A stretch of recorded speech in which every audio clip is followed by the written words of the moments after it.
Sad, sad day for America.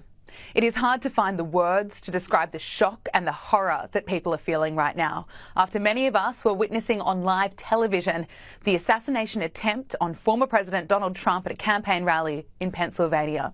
This is a devastating day for America. Right now, people are pouring their hearts out on social media and posting "Pray for Trump." Many of the people I'm speaking with over there are feeling scared about how close this was. Looking at the still images, you can see the bullet that pierced his right ear as he gets up with blood smeared on his face. Look what happened.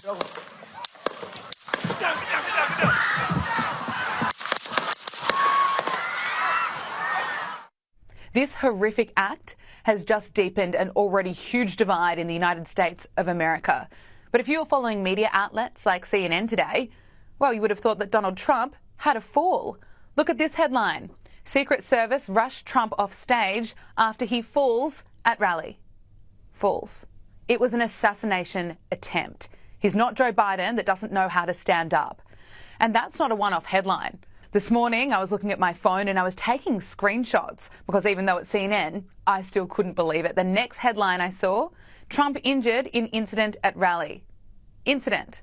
That's really what they wanted to go with when the man who's been president before and is running again was just shot. Oh, and there's more. Video captures what happened at Trump rally that left him injured. Ooh, wonder what it could be. CNN is using the video as clickbait while refusing to acknowledge what it is that just occurred, and that is an attempt to murder the man who is running for president, something that has not happened since 1981 when there was an assassination attempt on Republican President Ronald Reagan. I scroll further down CNN's website and I get to analysis, and of course there's this headline, Trump is favoured but Biden can still win this election. Well, I really doubt that. But let's leave CNN for now. I have more to say about their coverage in a moment because it actually gets worse. And let's look at some of the other reaction we are seeing today. And remember, America is right now feeling the weight and the heartbreak of what has unfolded today. But Colorado Democrat Stephen Woodrow posted on X, "The last thing we need was sympathy for the devil, but here we are." Really classy. You know, comments like that are expected from troll accounts, but politicians, well, it really gives us an insight into how dark and how ugly some of the thinking and some of the attitudes are, and also how much hate there is for Donald Trump. So let's look at what some of the Democrats have said in the past. Have they ever called for political violence? I just don't even know why there aren't uprisings all over the country. Maybe there will be. People need to start taking to the streets. This is a dictator. You know, there needs to be unrest in the streets for as long as there's unrest in our lives. Enemies of the state. Show me where it says that protests are supposed to be polite and peaceful. Do something about your dad's immigration practices, you feckless. When they go low, we kick them. How do you resist the temptation to run up and wring her neck? The biggest terror threat in this country is white men, most of them radicalized right up to the right. I thought he should have punched him in the face. I said, even if you lost, he insulted your wife. Yes. He came down the escalator and called Mexicans rapists and murderers. He said, well, what do you think I should have done? I said, I think you should have punched him in the face and then gotten out of the race. You would have been a hero.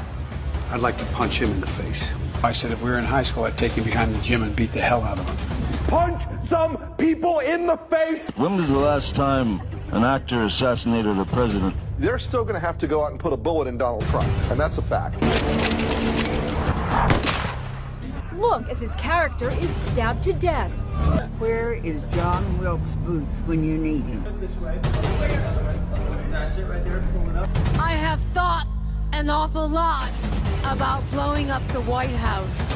A Missouri state senator is under investigation by the Secret Service after saying she hopes President Trump is assassinated. I will go and take Trump out tonight. It is just disgusting. Now back to CNN, because according to them, despite surviving an assassination attempt, there's no legitimate threat to Donald Trump.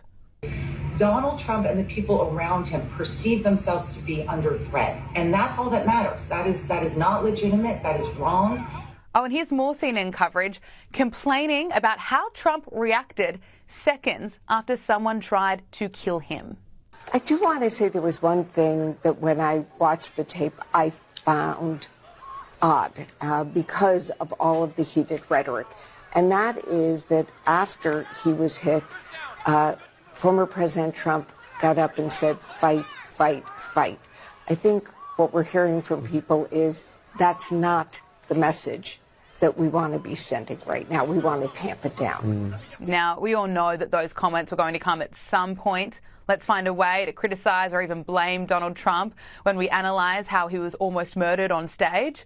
But those comments came even faster than expected, just hours after he was attacked and while he was still recovering in hospital. There is no question that this is such a scary time for America right now.